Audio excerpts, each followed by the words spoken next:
Hello everyone, welcome to theory of abrogation. मेरा नाम है काशिफ खान और आज हम लोग दिल्ली लीकर पॉलिसी को डिस्कस करने वाले हैं। क्या है पूरा मामला, क्यों ये इतना चर्चा में है, इसको आज हम डिस्कस करेंगे। और आपके दिमाग में जैसे कि बहुत सारे सवाल बन रहे होंगे, जैसे कि क्या अब आपकी सरकार जो है वो हट जाएगी या फिर जो है इसके सीएम के पद से अरविंद केजरीवाल को हटा दिया जाएगा, कैसे सरकार चलेगी, क्या है ये सारा सिस्टम जो है, इन सारी चीज़ों को आज हम इस वीडियो में डिस्कस करेंगे। थोड़े से लीगल पॉइंट्स को भी हम यहाँ पे देखेंगे ताकि ये वीडियो आपके एग्जाम पॉइंट ऑफ व्यू से भी काफ़ी ज़्यादा इंपॉर्टेंट हो।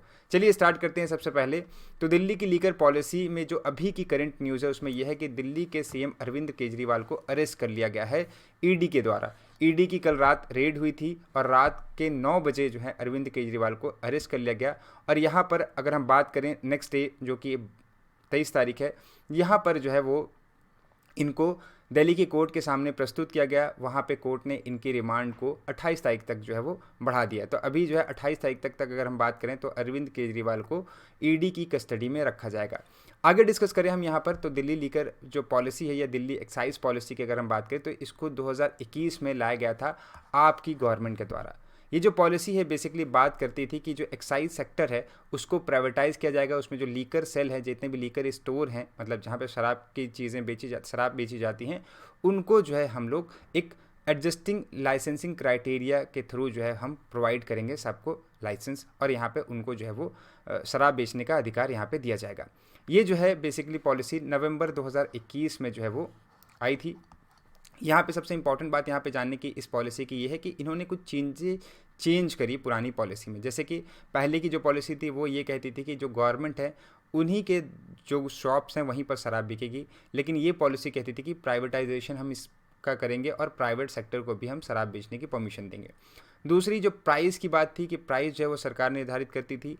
अभी जो है वो यहाँ पर ये जो प्राइवेट शॉप्स हैं जो इसके ऑनर होंगे वो यहाँ पे शराब की प्राइस को डिसाइड करेंगे और उनके ऊपर कितना भी डिस्काउंट वो लोग यहाँ पे सेल करने समय दे सकते हैं।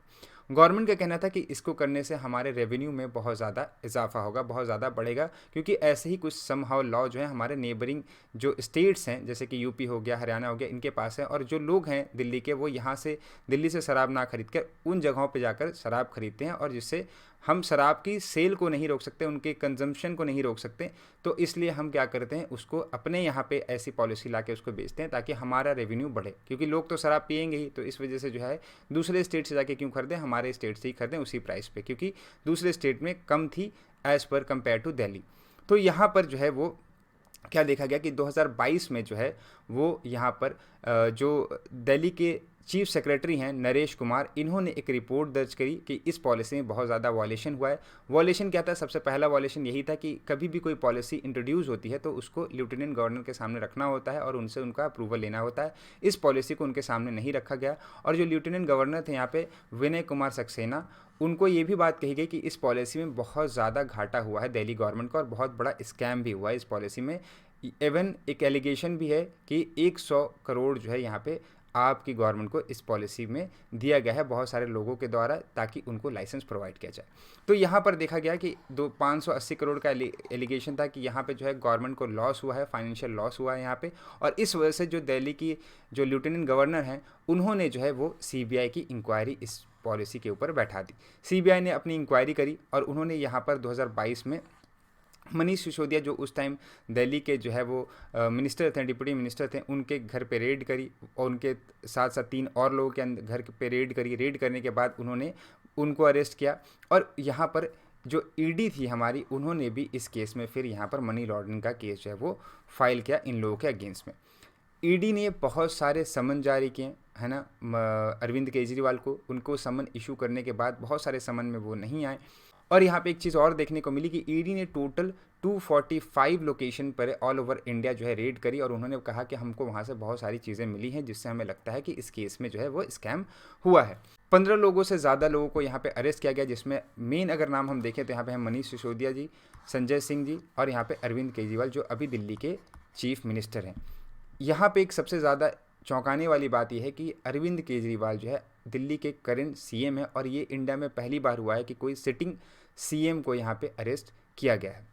आगे बात करें तो इस केस में इतनी ज़्यादा चर्चा क्यों हो रही है और अरविंद केजरीवाल का अरेस्ट क्यों हुआ, तो लास्ट वीक आपको देखने को मिला होगा कि यहाँ पे बीआरएस की एक लीडर हैं के कविता।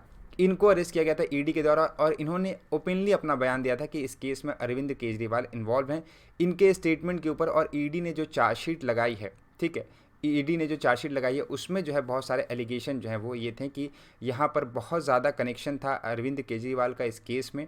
और यहाँ पर ईडी का ये भी कहना था कि जब पॉलिसी को फॉर्म किया गया तो वहाँ पर जो है केजरीवाल जो है उस पॉलिसी में एक्यूज़ के साथ, जो बाकी एक्यूज़ हैं इस केस में, जिसको अभी हम एक और एक्यूज़ को हम डिस्कस करेंगे आगे में, उनके साथ उनका कनेक्शन था। और यहाँ पर के कविता ने भी कहा है कि 100 करोड़ जो है वो आपके लीडर्स को यहाँ पे बेनिफिट पहुँचा है इस दिल्ली एक्साइज पॉलिसी से। यहाँ पे एक बात और थी कि ईडी ने ये कहा है कि हमने बहुत सारे समन इशू किए हैं जो आपके सुपीरियर मतलब कि अरविंद केजरीवाल जी हैं उनको हमने अक्टूबर से समन हम इशू कर रहे थे। टोटल 9 समन जो है उनको इशू कर दिए गए थे, लेकिन वो समन को इग्नोर कर रहे थे। वो कह रहे थे कि सेंटर का यहाँ पे चाल है, सेंटर हमारे खिलाफ जो है वो साजिशें रच रहा है और वो हमें जो है वो कमज़ोर करना चाहता है इलेक्शन से पहले। और इस वजह से जो है उन्होंने किसी समन को जो है वो रिप्लाई नहीं किया। समन के अगेंस्ट वो 20 तारीख को यहाँ पर दिल्ली हाई कोर्ट में गए थे, लेकिन उन्होंने दिल्ली हाई कोर्ट ने भी कोई इसके अगेंस्ट ऑर्डर देने से मना कर दिया। और यहाँ पर फिर उसके बाद ईडी का एक्शन हुआ। बेसिकली अगर हम देखें तो 9 से ज़्यादा जो है वो ऑफिसर जो है वो अरविंद केजरीवाल के घर पे गए और वहाँ पे कुछ देर पूछताछ के बाद जो है उनको यहाँ से अरेस्ट कर लिया गया। उसी दिन रात को जो दिल्ली की जो गवर्नमेंट है बेसिकली उनके जो लोग हैं वो सुप्रीम कोर्ट के पास भी पहुँचे थे कि जल्द से जल्द रात में ही एक हियरिंग कराई जाए और उनके अरेस्ट को जो है रोका जाए या फिर हम उनके अरेस्ट होने के बाद उनको जो है वो बेल दी जाए। लेकिन वो मामला फिर सुबह तक टल गया और बाद में यहाँ पे जो आपके लीडर्स हैं उन्होंने इस अपने जो पिटीशन थी सुप्रीम कोर्ट में, जो रिट पिटीशन उन्होंने फाइल की थी, उसको यहाँ पे वापस ले लिया। आगे हम अगर थोड़ा सा डिस्कस करें तो यहाँ पे सबसे इम्पॉर्टेंट बात जो है इस केस की वो स्टार्ट होती है जब एक बिजनेसमैन को यहाँ पर अरेस्ट किया गया था। बिजनेसमैन जो है वो एक बेसिकली अगर हम बात करें तो सार्थ रेड्डी जो है वो इनको इस केस में अरेस्ट किया गया था सबसे पहले।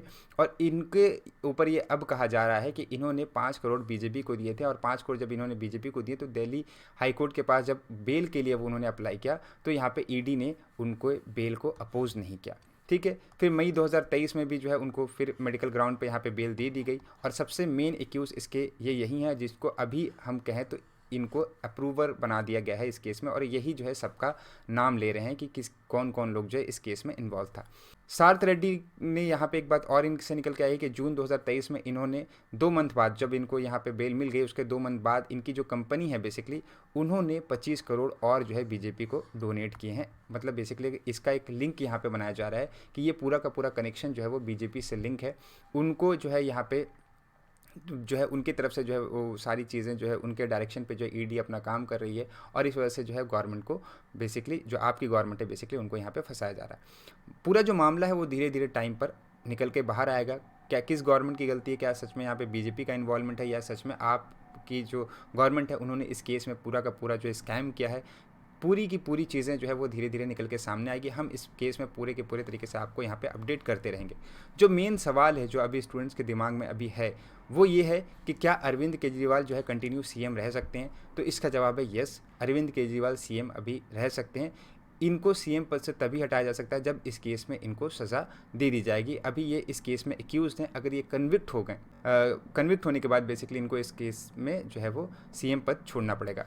नेक्स्ट यहाँ पे सवाल आता है कि अरविंद केजरीवाल जो है अपनी गवर्नमेंट को चला सकते हैं जेल के अंदर से, तो जी चला सकते हैं जेल के अंदर से, लेकिन यहाँ पे जेल अथॉरिटी, कोर्ट, इन सब से इनको परमिशन लेनी पड़ेगी क्योंकि जैसा कि आप सभी को मालूम है कि एक सीएम के पद पे रहने पर बहुत सारे काम करने होते हैं, बहुत सारी मीटिंग करनी होती है, बहुत सारे पेपर्स पे साइन करना होता है।